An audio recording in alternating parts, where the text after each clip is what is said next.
Vous êtes donc toujours sur Radio Sous-Pente, la station des rapins, sans foi, sans loi et sans courbette, l'émission à racaille du mardi 19 février 2019, consacrée dans une grande partie, ou presque la totalité du temps de cette émission artistique, consacrée à Jean-Jacques Lequeux, un personnage tout à fait extraordinaire.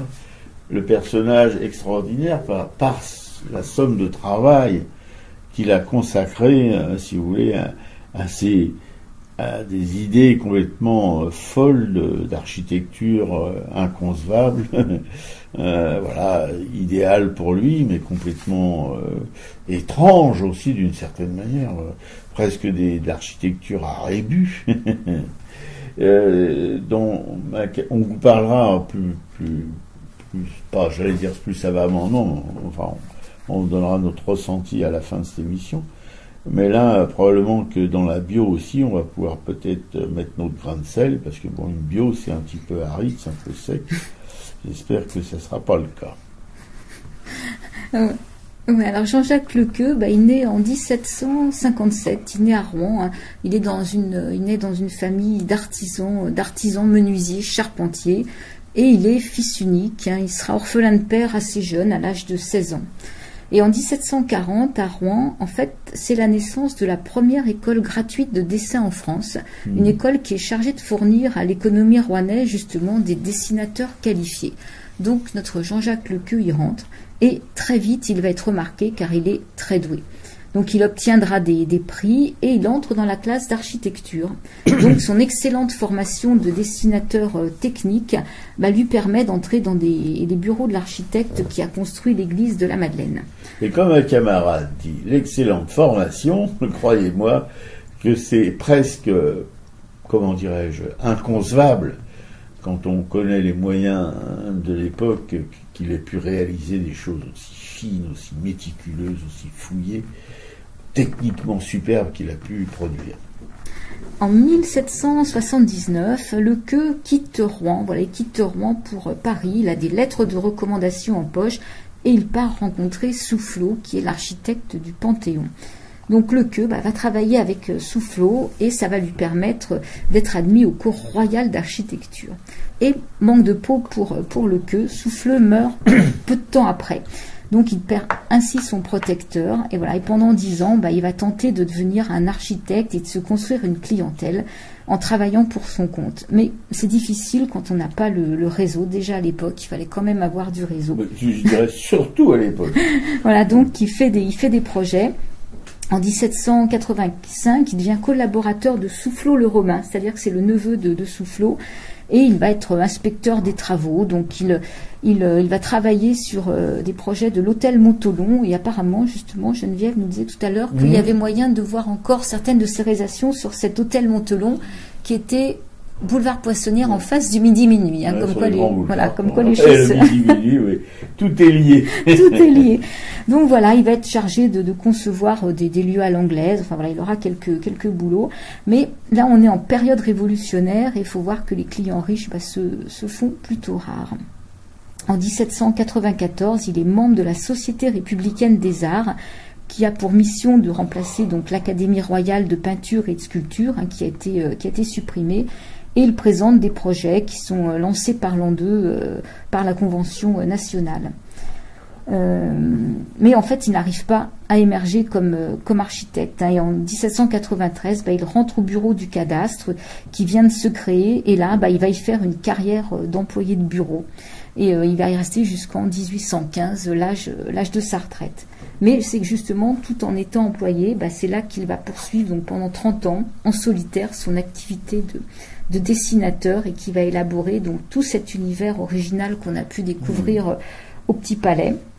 Alors il va faire un recueil de 104 lavis qui va réunir sous le titre d'architecture civile. Donc le début, on verra quand on en parlera, si on va voir tout le matériel de dessin, hein, comment... Non, mais c'est vraiment... C'est quelque chose de... On peut pas... d'inimaginable, voilà, tout simplement. Aujourd'hui, vous avez les architectes, j'ai un copain architecte, je me souviens dans son cabinet, il n'y a que des ordinateurs, et les architectes sont quasiment incapables de dessiner maintenant, ils font tout avec des logiciels, etc., etc., etc. Ils connaissent encore vaguement ce que c'est qu'une plume ou des choses comme ça, mais je suis même pas sûr. Voilà, c'est alors que même pour les maquettes, tout ça, tout est maintenant. Même maintenant, je me demande si avec les imprimantes 3B, non, comment on les appelle ces imprimantes? Oui, 3D. 3D. Ouais, moi j'en suis déjà à B. J'en étais encore à B. Et ces imprimantes 3D, ils pourront faire des maquettes. Voilà. Alors qu'à cette époque-là, dans l'exposition, on voit des maquettes de Lequeux, mais attention, en plâtre. Ouais. Donc en fait, il va faire ce petit bouquin donc d'architecture civile. Donc oui, il y a son matériel de dessin qui est représenté, ses plumes, comment il va. Des plumes d'animaux, hein, pas des plumes en fer. Il y en a aucune plume en fer. Hein, c'est que des plumes d'oie. Enfin, je ne sais pas si ce sont des oies, mais quand on voit la qualité de ses traits et la finesse de ses détails, mais c'est hallucinant, hallucinant. Je ne sais pas si vous avez déjà tenu un porte-plume dans la main, mais un porte-plume avec une plume en fer, hein, c'est toute petite plume, toute fine pour dessiner, mais lui c'était avec des plumes d'oie, vous voyez, des plumes d'oie, qu'il devait tailler lui-même d'ailleurs, probablement. Ouais, où il montre aussi comment ombrer une planche, comment faire une sphère. Enfin bon, il y a toute cette partie technique. Et après, donc, il y a tous ces bâtiments qu'il a inventés avec un imaginaire incroyable.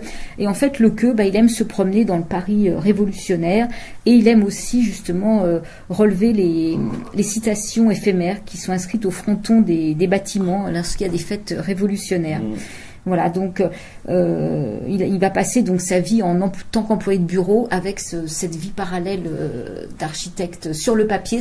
D'ailleurs, c'est comme ça qu'il y a une des sections de l'exposition, architecte de papier, puisque malheureusement, en fait, à part ses œuvres au départ sur l'hôtel Montholon, en fait, aucun de ses dessins n'aboutira à des réalisations. Quoi. Donc il meurt en 1825 et il avait prévu 6 mois, je crois, avant de mourir, de donner son œuvre à la Bibliothèque royale, qui a eu le nez fin et qui l'a accepté. Voilà. Alors là, par contre, c'est un trait de génie des fonctionnaires de la Bibliothèque royale. Hein, ils sont pas vraiment des fonctionnaires comme on les imagine. Ce sont des gens, même aujourd'hui, on a fréquenté des gens de la Bibliothèque nationale, sont pas du tout des ronds de cuir. On peut pas dire ça du tout. Voilà. Ouais. Alors en fait, il faut voir que Lequeux est né sous Louis XV, il est mort sous Charles X, donc il a connu quand même plusieurs périodes importantes. Il a connu Louis XV, Louis XVI, il a connu la Révolution de 89, le Directoire, il a connu Napoléon Ier, il a connu Charles X. Voilà.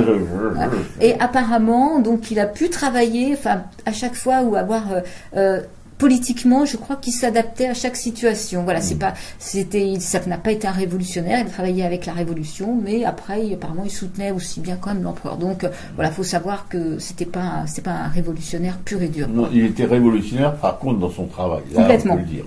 Ouais, complètement. Donc voilà, ça c'est en gros, c'est son œuvre, c'est sa bio, quoi. Voilà, c'est sa bio, oui. Et une bio, bon, il faut vraiment voir ce travail. Malheureusement pour nos camarades de province, c'est un peu difficile, c'est dommage parce que c'est quelque chose de vraiment exceptionnel de regarder cette exposition.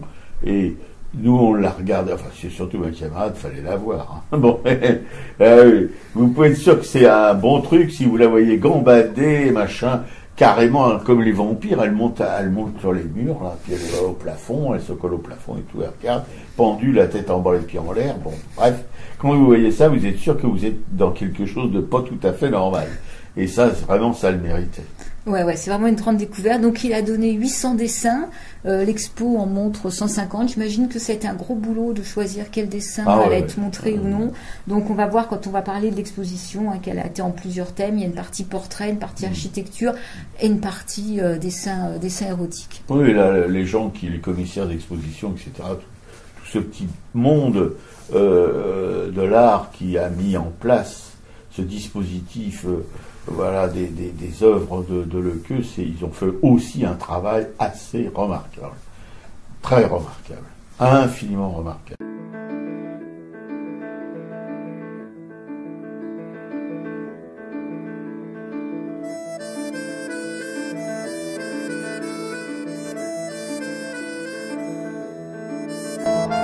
Le bar du grand désir toujours fermé?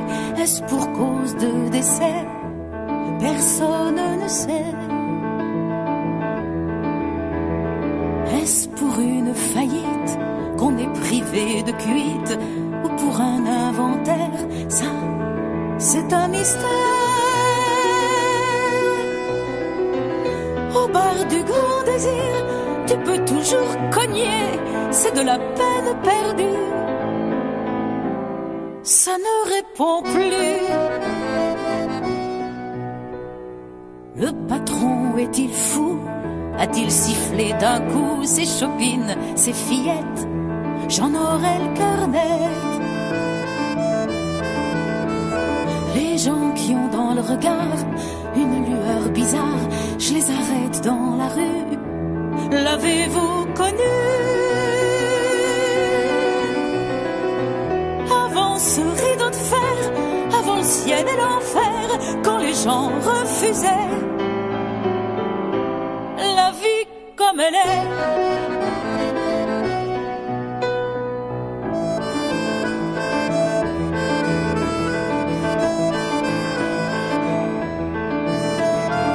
Avant ces résignés qui pour mieux faire mousser leur désert, leur débine, se noient dans la bibine.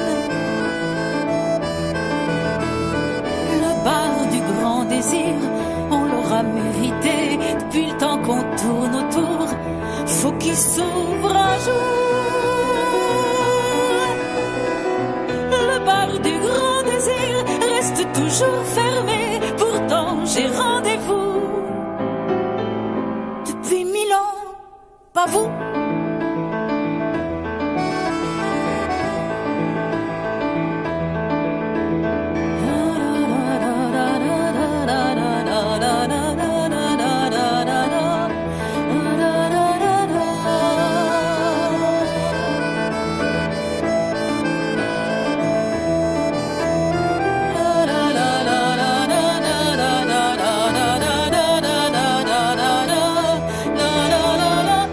C'était le bar du grand désir, interprété par Michel Bernard. Et vous êtes toujours, et c'est la dernière fois que je le dis, après c'est fini, hein, vous êtes à l'écoute de la station Radio Soupente, hein, où s'expriment des rapins sans foi, sans loi et sans courbette, l'émission à racaille sur Jean-Jacques Lequeux. Et croyez-moi, retenez bien ce nom, Lequeux, L-E-Q-U-E-U. Lequeux, hein, tout simplement, voilà.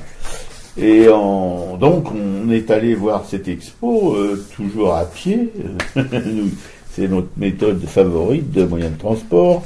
Enfin, ma camarade, oui, elle est à pied depuis Montreuil. Moi non, pas depuis Montreuil quand même. Mais bon, je quand même fait le petit parti à pied, aller-retour, hein. On vous causera de tout ça, enfin on en a parlé dans le billet qui présente l'expo. Voilà, et alors on en vient à la partie, ce qui pour moi est la plus parlante, si on peut dire ça comme ça, parce que c'est ce qu'on ressent en regardant des œuvres et qu'on essaye de transmettre, de vous transmettre, pour vous donner cette envie d'éprouver les mêmes émotions que nous, en tout cas. Voilà. C'est un peu difficile en blablatant, parce que vous n'avez pas les images sous les yeux, mais si vous écoutez cette émission, vous pourrez en même temps, sur le net, il y a vraiment des images de lui. Voilà. En grosso modo, ce qui ressort de l'œuvre de cet homme, que nous ne connaissions pas du tout, jusqu'à ce qu'on visite cette expo, c'est comme vous l'a raconté ma camarade, c'est Geneviève, cette grande dame qui nous a reçus chez elle, dans son appartement vampiresque, oui, qui nous l'a indiqué, voilà. Et là, on a vu vraiment...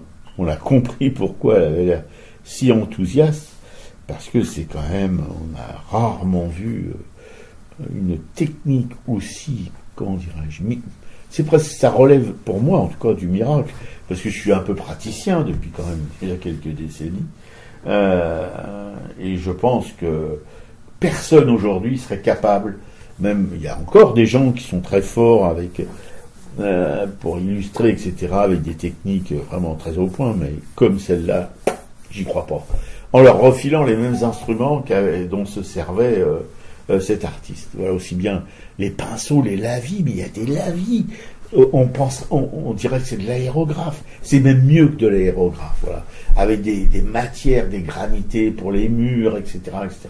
Mais c'est quelque chose oui, invraisemblable, voilà. Et si je vous le dis, vous pouvez prendre, parce que j'ai quand même, pas la porte, quelle gratouillère de tête.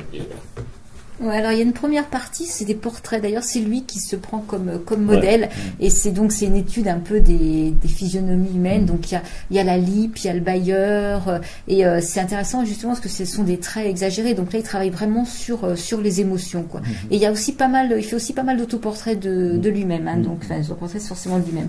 Donc on le voit justement en ouverture de l'expo où il est là, il repose donc sur des livres d'architecture. Il a un papier à la main, donc on sent qu'il est en train de travailler. Quoi. Oui, et déjà là, je vous dis, c'est exceptionnel comme réalisation technique, comme rendu. Voilà.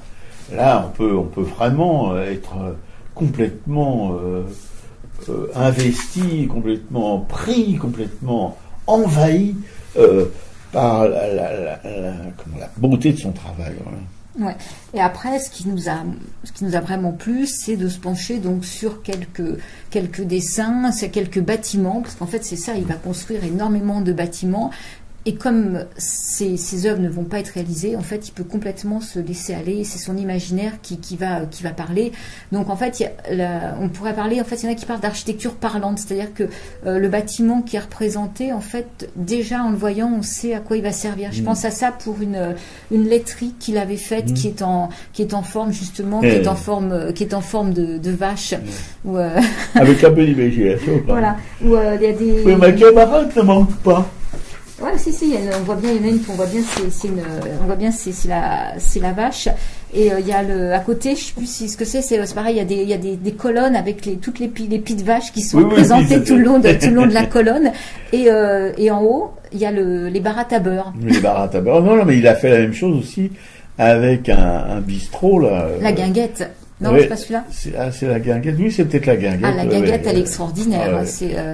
Alors, il y a des colonnes qui encadrent l'entrée, mais les colonnes, ce sont des tonneaux, vous voyez, en pierre, évidemment, parce que tout ça, c'est prévu en pierre, etc. Avec, il y a des bas-reliefs qui représentent les fruits, le vin, les carafes, le poulet, tout un ensemble comme ça où tout tout signifie comment dirais-je, l'utilisation du lieu, jusqu'à cette guinguette. Il y a un petit à côté, il y a un petit kiosque surélevé où on voit un couple en train de s'ébattre joyeux. En fait, c'est sur le côté, c'est la lac d'amour. Oui, c'est ça. Il y a un couple nu en train de faire l'amour, justement. Et ce qui est sympa, c'est que ce hamac est retenu par un arc, c'est l'arc de Cupidon. Quoi. Voilà, tout à fait. Non, c'est en même temps, ça relève, si vous voulez, tout ça, ça fait sérieux grâce à sa technique, qui est une technique quand même, je le répète, peu ordinaire, à un point inégalable, je pense, voilà. Et ça rend tout son travail, toute son imagination, ça veut dire, attention, ce que je vous propose, c'est pas des fantaisies absurdes, c'est sérieux. C'est ça que ça veut dire, cette technique magnifique, en quelque sorte. Voilà. Ouais, il y a aussi, c'est le rendez-vous de Bellevue, là, où justement, il y a plein de... C'est un bâtiment qui est assez... qui mêle plusieurs styles architecturaux. Il y a un style qui pourrait être gothique, il y a une tour qui est plus ronde, il y a même une porte ou une fenêtre qui est en forme de serrure. Oui, il y a une partie qui rappelle les palais vénitiens, etc. Il y a chaque partie du bâtiment, il y a un observatoire avec une lunette astronomique. Ça rappelle aussi l'architecture musulmane, l'architecture vénitienne, etc., etc. Mais tout a une signification et c'est bien décrit parce que là, on a eu la chance de regarder une petite vidéo qui grossit évidemment les détails, etc. Parce que c'est très difficile aussi si on n'a pas, on se balade pas toujours avec des lunettes grossissantes ou une loupe, parce que si vous voulez, chaque dessin c'est très fatigant à lire puisque c'est tellement petit, délicat, minutieux, avec des légendes, mais les légendes c'est presque impossible à lire si on n'a pas les très bons yeux et des très bonnes lunettes en plus. Voilà, tout ça, ça ajoute encore au mystère évidemment de toutes ces créations. Ouais, ça, les légendes, c'est quelque chose qu'ils faisaient régulièrement, quoi. Ouais. Tout annoté, tout précisé. Et apparemment, ils mettaient souvent etc. parce qu'ils pouvaient pas s'arrêter, donc ils faisaient des 3 petits points où ils marquaient etc. Avec des citations aussi, des textes empruntés, si vous voulez, à des auteurs latins ou grecs, etc., parce que il semblait aussi avoir une culture littéraire assez prodigieuse, quoi. Oui, parce qu'en plus de Polyphile, donc il s'est inspiré des Métamorphoses d'Ovide, de l'Histoire naturelle de Buffon. Enfin voilà, c'était un lecteur. Vous connaissez beaucoup de dessineurs aujourd'hui ou d'architectes capables d'avoir cette culture? Je l'imagine même pas. Voilà, non. Et en plus, il vivait chichement, parce que s'il a jamais gagné beaucoup d'argent, puisque à cette époque-là, il a aussi, d'une certaine manière, pas de pont, puisque, comme l'a expliqué ma camarade, il a perdu son mécène, en quelque sorte, celui qui pouvait lui permettre d'être introduit dans la société, la haute société, la société, enfin dans l'aristocratie, dans chez les princes, etc., qui pouvaient le faire travailler. Voilà, c'est le genre d'artiste qui a manqué des rendez-vous, voilà, et ça arrive, hein. Quand on manque des rendez-vous, il se représente pas 2 fois, voilà. Mais ça l'a pas empêché de faire son boulot, de continuer à faire ce qu'il avait envie de faire, ce qu'il aimait, en faisant un boulot un peu ingrat quand même dans cette profession dans le cadastre, etc. C'est pour quelque chose de tellement excitant, oui. Mais il l'a fait jusqu'à sa retraite, mais ça l'a pas empêché de construire une œuvre considérable, superbe. Il n'y a pas de mots pour décrire tel. Vraiment, il faut voir ça. Moi, j'en suis pas encore revenu. Parce que, justement, je vais revenir là-dessus, parce que c'est un peu mon hobby, hein. Il y a une planche, sous verre, évidemment, bien présentée, tout ça, où il a dessiné ses outils, comme on disait tout à l'heure. Ça fait marrer ma camarade. Et moi, j'étais fasciné, j'y croyais pas. Je disais, mais il y a bien une petite plume, voilà. Mais non, il n'y en avait pas. C'était des plumes d'oie. Voilà, coupe taillées par monsieur, etc. Alors, des plus grosses aux plus fines.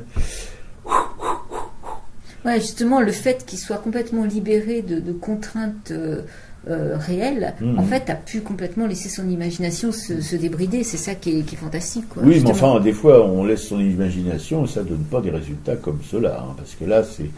Je répète encore une fois, je le répéterai toujours, il y a l'imagination, mais au service de cette imagination, il y a une technique, mais une technique presque magique, enfin, d'un autre monde, quoi. C'est tellement, c'est pas pensable.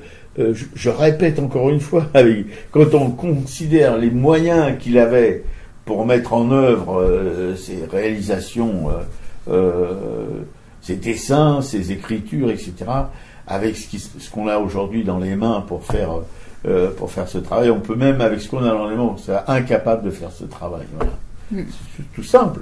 Alors, rien que pour ces prouesses techniques superbes, ben, ça vaut le déplacement, rien que pour ça.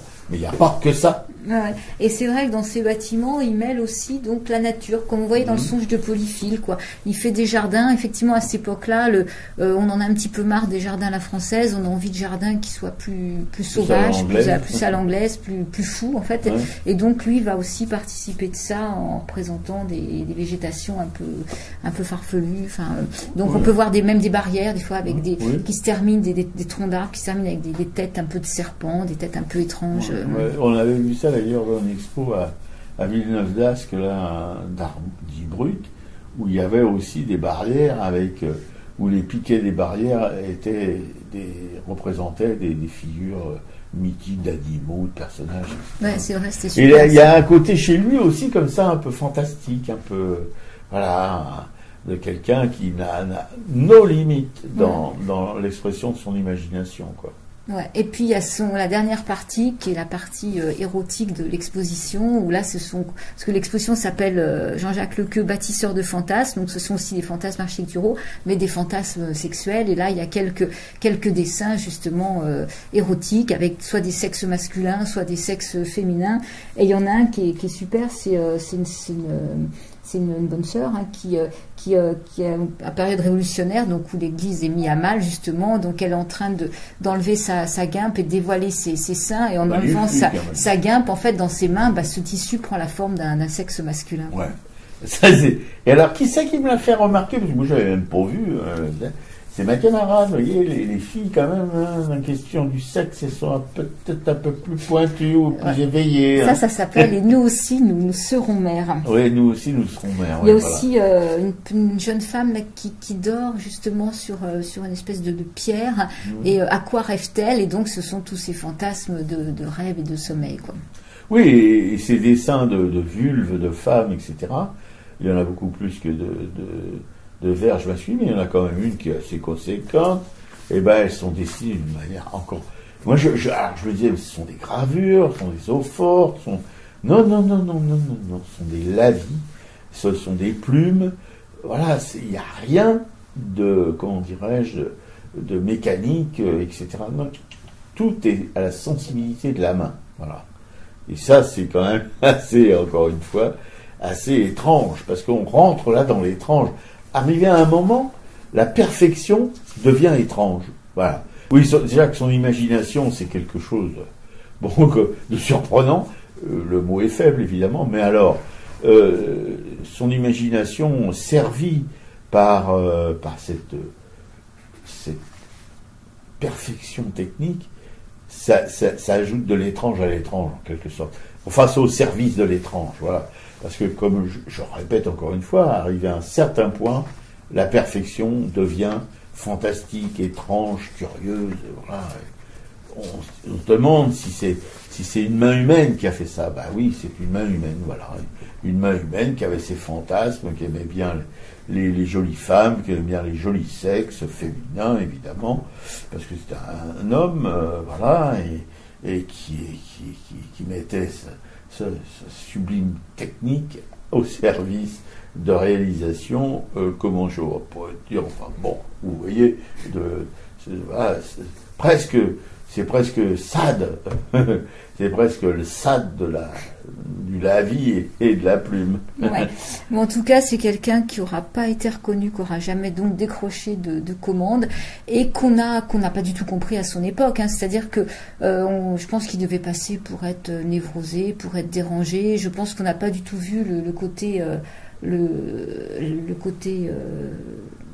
de technicien exceptionnel, de tout ce qui pouvait être, tout ce qu'on raconte maintenant, en fait, n'a pas été perçu comme ça à l'époque. Hein. Pas vraiment, je crois pas.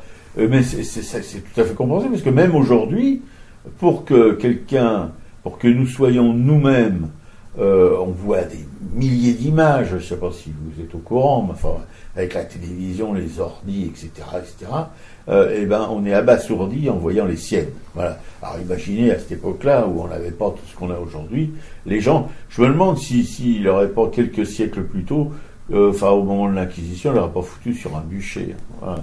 Parce que c'est vraiment, ça relève presque de la sorcellerie, tout ça, dans de Zeus. Bon ben voilà, une expo à découvrir. Hein,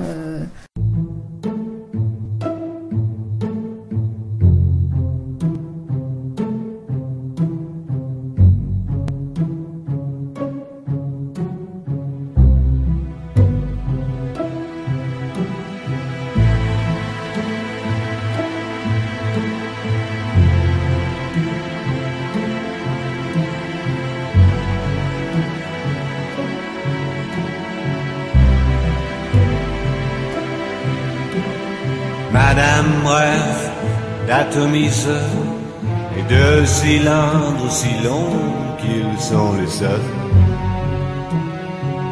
qui la remplissent de bonheur.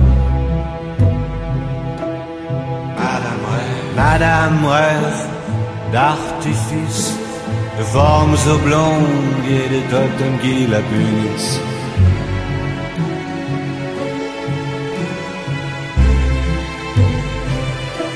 rêve d'archipel, de vagues perpétuelles, sismiques et sensuelles.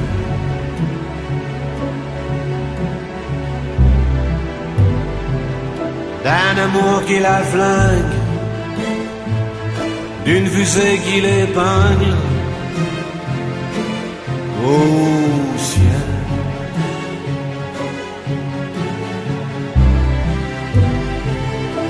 Au ciel.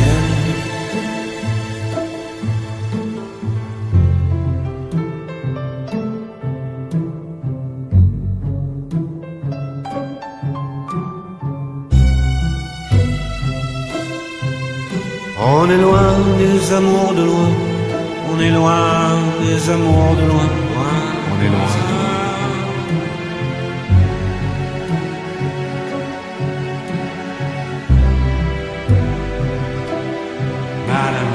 Madame rêve ad libitum, comme si c'était tout comme dans les prières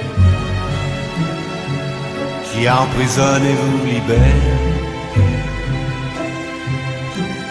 Madame rêve d'apesanteur, des heures de voltige à plusieurs.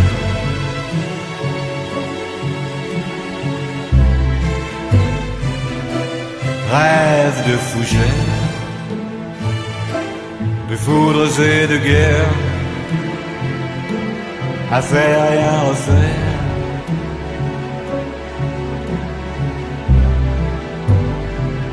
D'un amour qui la flingue, d'une fusée qui l'épingle au ciel.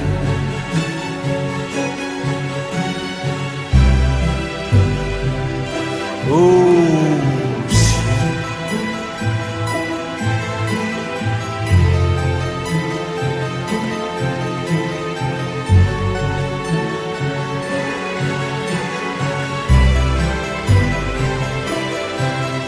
On est loin des amours de loin, on est loin des amours de loin, on est loin.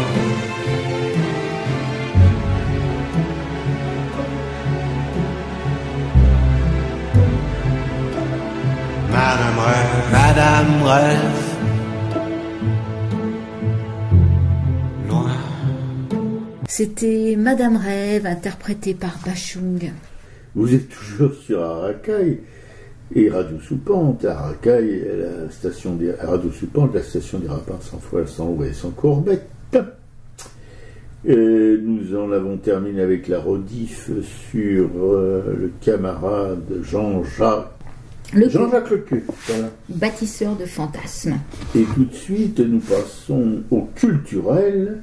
Ma camarade est absente dans ce domaine, ce qui est curieux d'ailleurs, parce qu'elle est toujours plus en avance que moi. Ouais, mais j'ai pas été beaucoup présente en région parisienne, donc j'ai passé pas mal de temps à me balader. Oui, voilà, c'est ça. À faire la teuf, particulièrement en Bretagne. Ouais, bon.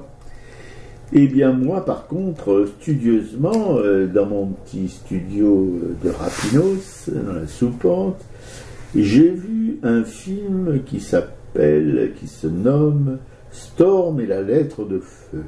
Un très très beau petit film, avec une reconstitution d'époque magnifique. Ça se passe aux Pays-Bas pendant l'Inquisition, parce qu'ils ont eu droit à l'Inquisition, et aussi avec un inquisiteur. Et c'est un petit garçon, Storm, dont le papa est imprimeur. Et l'atelier de l'imprimerie est reconstitué d'une manière magnifique. Alors moi, ça me cause. Voilà, on voit le papa composer, etc., avec les lettres de plomb et tout. Bon. Et ce papa a le malheur, si on peut dire, d'imprimer une lettre, c'est cette fameuse lettre de feu, qui a été écrite par Martin Luther, voilà. Et évidemment, Martin Luther, ses écrits aussi, et vraiment, c'est quasiment le diable pour les inquisiteurs, ou pour l'inquisiteur du lieu. Et le père, donc, du petit Storm est envoyé dans une prison, torturé, etc., et condamné à être grillé sur le bûcher pour avoir imprimé ou supposé imprimer cette lettre de Martin Luther. Sauf que non, cette lettre, elle n'a pas été imprimée ou a été détruite avant d'être publiée, mais il restait la forme. Vous savez, on imprimerait la forme, c'est la composition avec ces lettres de plomb qui permet d'imprimer. Voilà. On appelle ça une forme. Et cette forme, c'est le petit garçon qui l'a prise, qui l'a mis dans une grande musette et qui s'est sauvé avec. Et donc il a l'inquisition aux fesses, si on peut dire. Voilà, à cet âge-là, c'est plutôt la chiasse qu'on a aux fesses, mais là c'était l'inquisition, ce qui est pas mieux, hein, ce qui est même plus dangereux. Mais il arrive à échapper aux sbires de l'inquisiteur et à imprimer cette lettre, et papa. Je ne vous dis pas tout. Ouais, raconte pas tout quand même. Mais en tout cas, il a une petite copine aussi qui est une orpheline. Enfin bref, vous verrez, vous découvrirez tout ça. Enfin, je trouve que c'est un petit bijou de photographie, de reconstitution d'époque, de scénar aussi, parce que c'est très vite fait, c'est très enlevé, ça traîne pas, quoi, voilà. Et vraiment, on baigne complètement dans cette époque inquisitoriale avec ses personnages, etc., son petit peuple et tout. Bon, c'est magnifique. Je vous le conseille. C'est sur le net, hein, vous pouvez le choper. Storm et la lettre de feu. Et puis, j'ai vu un autre petit film qui s'appelle Mathilda, qui est d'après m'a appris ma camarade, parce que parfois j'ai des lacunes, moi aussi, pourtant avoir été illustrateur pour enfants, mais enfin bon. Mathilda, c'est Roald Dahl. C'est Roald Dahl, vous savez, c'est un illustrateur pour enfants anglais. Alors vraiment, ça déménage. Ils en ont quelques-uns comme ça. Moi, j'en ai connu une qui s'appelait, comment déjà, ma copine anglaise là, qui fait des bouquins pour les enfants. Ah oui, je sais plus. La princesse machin. Ouais, je sais plus. Oui, enfin moi non plus, je me souviens plus de son nom. Là, ce coup, il m'échappe. Bon, enfin bref, pour dire qu'ils ont des pointures quand même. Une petite dizaine d'illustrateurs pour enfants qui sont vraiment des canons. Voilà, et Mathilda, ils en ont fait un film, c'est vraiment quelque chose. Là aussi, c'est ça. Vraiment, si vous ne marrez pas comme des baleines, comme je l'ai fait, puis en même temps avec une petite larme de temps en temps, voilà, c'est le composé idéal, mais avec un happy end formidable, comme je les aime. Voilà, je vous conseille cette petite Mathilda. Une enfant, comment on les appelle, ces gens-là, ces enfants-là? Précoce. Précoce, mais oui. Surdoué. Surdoué, voilà, surtout surdoué, voilà. Ouais, enfin, c'est vraiment craquant, vous devez absolument regarder Mathilda. Bon! Et puis, je suis en train de bouquiner Le Monde selon Picasso, réflexion, fulgurant, c'est très d'esprit. C'est chez Taillandier, c'est écrit par Laurent Grey-Sammer. Tu as quelque chose à dire sur cet auteur? Non. Non. Non, je crois qu'il a travaillé au Monde, d'après ce que j'ai regardé. Ah, d'accord. Donc il a fait une bio d'Hubert Boveri, de René Char et de Nicolas de Stel. Bon, voilà. Et donc c'est un bouquin qui évoque, si vous voulez, la vie pas très connue de Picasso, la vie de l'intellectuel, parce que c'était aussi un intellectuel, voilà. Ses maximes, ses réflexions, et puis en même temps on développe, si vous voulez, sa biographie artistique avec ses mécènes, avec ses galéristes, etc. Ça s'annonce vraiment passionnant. C'est un petit bouquin qui coûte, je crois, 19,90 €, quand même, c'est moins cher que ça. Voilà, mais pour les passionnés de peinture, je pense que ça peut leur apporter de l'eau au moulin de leur réflexion sur la peinture et briller dans les soirées bobo.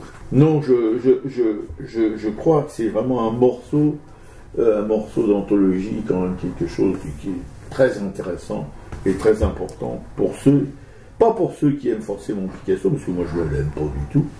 Je parle pas de sa peinture, j'aime pas le personnage du tout. Et là, c'est la confirmation que c'est vraiment un gros égoïste, égocentrique et tout. Mais pour lui, il n'y a que la peinture qui compte, tout le reste, il en a rien à foutre. Il le dit ouvertement. Pour moi, c'est la peinture et encore la peinture et le reste. Ça ne l'intéresse absolument pas. C'est au cours, vous êtes au jus, là, maintenant. Ouais. Alors moi, j'ai continué ma lecture des Furtifs de Damasio. Hein. Bon, ça va prendre un petit peu de temps. Je crois qu'il y a 700 pages. J'ai lu une centaine de pages. Damasio, il faut prendre le temps de le lire. Il a une écriture particulière, une très belle écriture. Il met des caractères typographiques dans ses chapitres. Donc, je pense que j'aurai l'explication un peu plus loin dans le bouquin. Donc voilà, je me régale avec Damasio.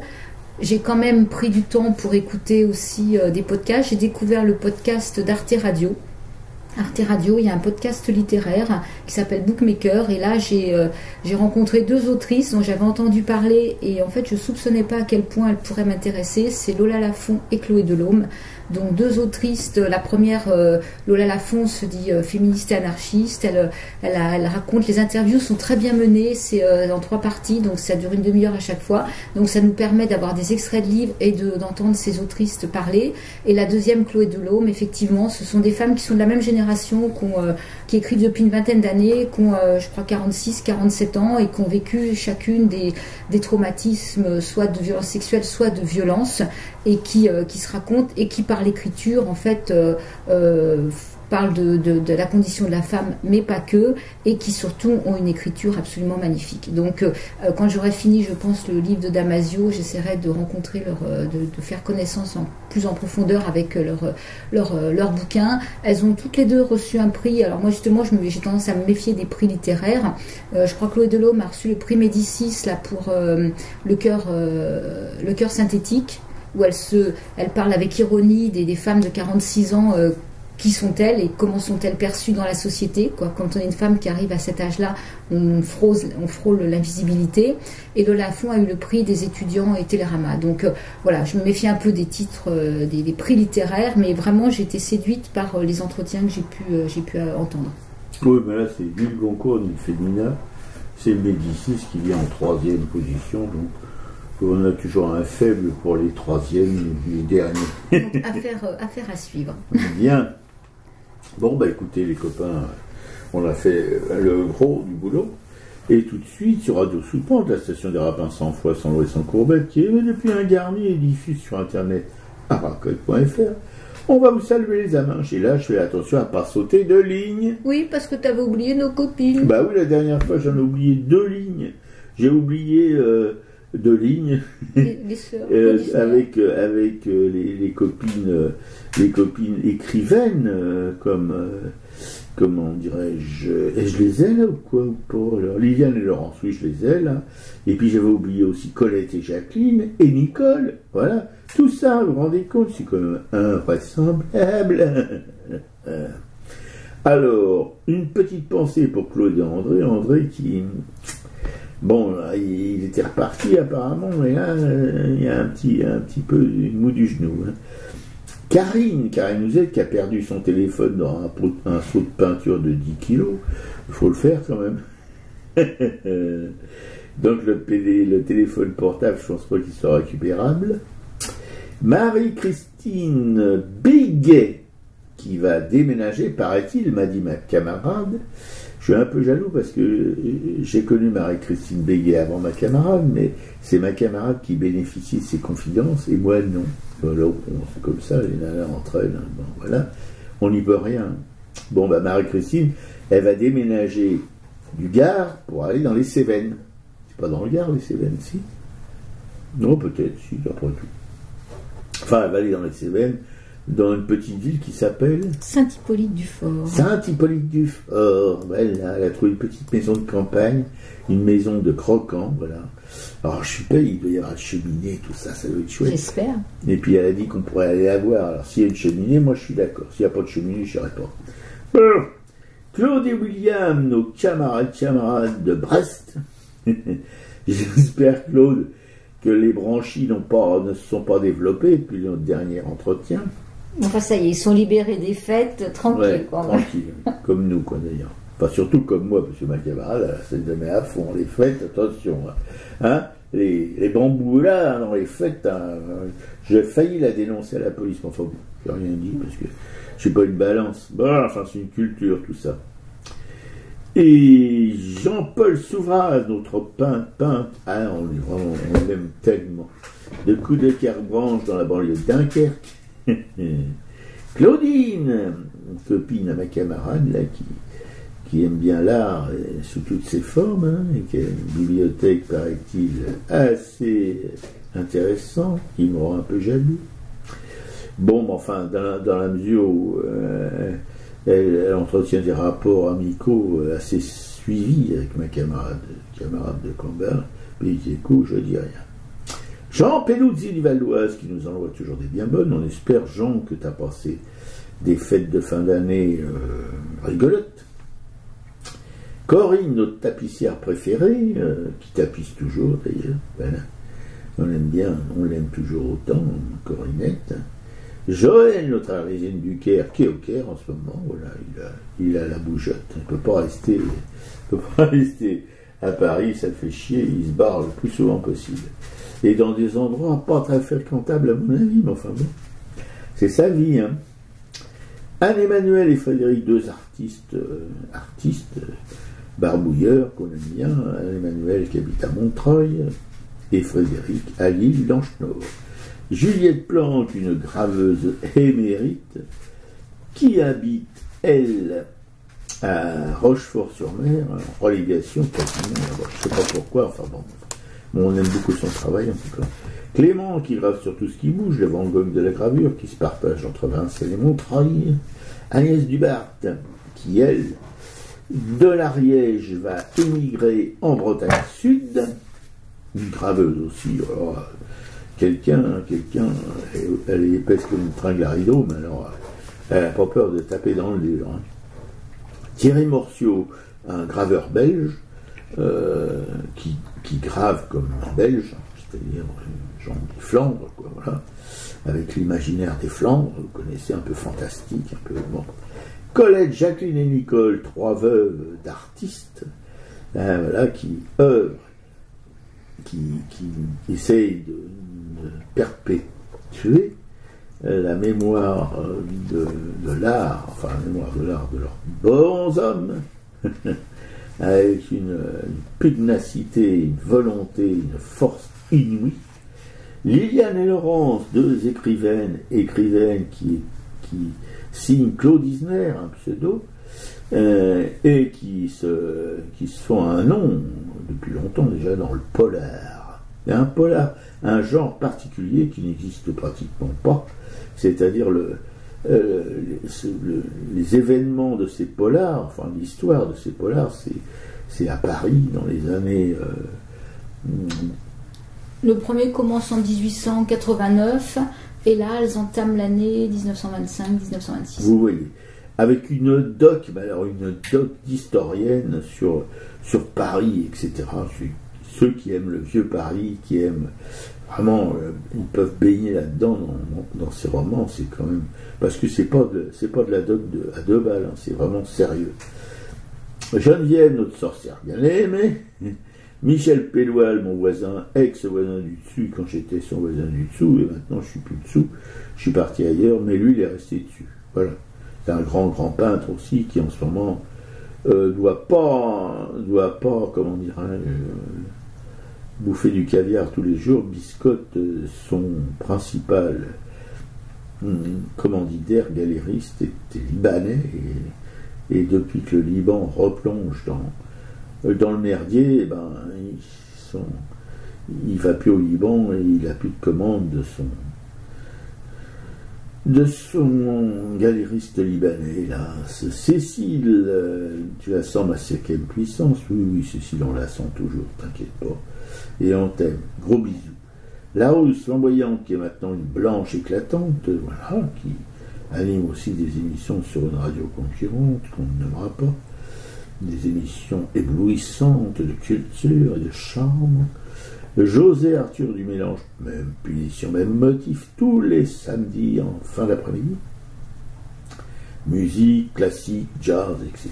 Bon, il a été quand même animateur de radio aux États-Unis quelques décades, et donc, bon, il est assez pointu, hein, on peut le dire. Anne-Isabelle Roubaille, une peintre de Boron-les-Marlottes, moi que j'appelle Boron-la-Marlotte, parce que les Marlottes, ça fait quand même un peu trop dispersé, bref, qu'on a découvert chez Florence Quenu, la merveilleuse librairie de Boron-la-Marlotte. Voilà, Florence Quenu, une ancienne de la Fondation du Buffet, donc c'est pas du Manu Frottin, tout ça. Colette et Alain, des mécènes qui sont vraiment sympathiques, si on peut dire ça, avec affection. Christophe dit Lulu, commissaire-priseur. Dominique Paula d'Ardouin, notre galériste bien-aimé, qui hélas aujourd'hui n'est plus parmi nous. Mais on pense qu'elle doit organiser où elle est en ce moment, c'est-à-dire tout là-haut, dans les nues, des expos au paradis qui doivent faire probablement l'unanimité, et que ces peintres terrestres regrettent beaucoup probablement, puisqu'elle avait toute une petite équipe de jeunes peintres, de jeunes artistes, et maintenant je ne sais pas voir ce qu'ils bricolent, quoi, voilà. Sans elle, ça doit être dur. Marie-Pierre, une mécène aussi, occasionnellement docteur à Montreuil, et Marie Dognaud, une galériste itinérante. Voilà. L'émission est à l'écoute sur notre blog aracaille.fr. Et tout de suite, on va se terminer avec Faut vivre de Mélismel. Salut les copines, salut les copains. Salut, à la semaine prochaine.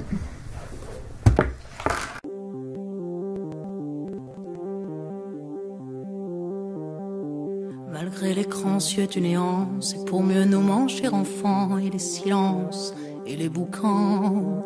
Faut vivre. Et bien qu'aveugle sur fond de nuit, entre les gouffres infinis, des milliards d'étoiles qui rient, faut vivre. Malgré qu'on soit pas toujours beau, et que l'on ait plus ses 16 ans, et sur l'espoir, un chèque en blanc, faut vivre. Malgré le cœur qui perd le nord, au vent d'amour qui souffle encore, et qui parfois encore nous grise, faut vivre. Malgré qu'on n'ait pas de génie, n'est pas Rimbaud qui veut parler, et qu'on se cherche un alibi. Malgré tous nos morts sans coquette qui errent dans les rues de nos têtes, faut vivre. Malgré qu'on soit brave et salaud, qu'on ait des complexes à gogo et qu'on les aime, c'est ça le pire, faut vivre. Malgré l'idéal du jeune temps qui s'est usé au nerf du temps et par d'autres pris en chantant, faut vivre. Malgré qu'en se tournant vers le passé, on est effrayé de s'avouer qu'on a tout de même un peu changé, faut vivre. Malgré que l'on soit de passage, qu'on vive en fou, qu'on vive en sage, tout finira dans un naufrage, faut vivre. Malgré qu'au ciel de nos poitrines, on nous sentinelles endormies, dans un bruit d'usine gémit, le cœur aveugle qui funambule sur le fil du présent qui fuit, faut vivre. Malgré qu'on nourrit l'enfant mort, si peu parfois remue encore comme un vieux rêve qui agonise, faut vivre. Malgré qu'on soit dans l'engrenage des notaires et des héritages, où le cœur s'écore et s'enlise, faut vivre. Malgré qu'on fasse de l'humour noir sur l'amour qui nous en fera boire, jusqu'à ce qu'ils nous disent au revoir, faut vivre. Malgré qu'à tous les horizons, comme un point d'interrogation, la mort nous regarde d'un œil ivre, faut vivre. Malgré tous nos serments d'amour, tous nos mensonges jour après jour, et bien que l'on n'ait qu'une vie, une seule pour l'éternité, malgré qu'on la sache rater, faut vivre.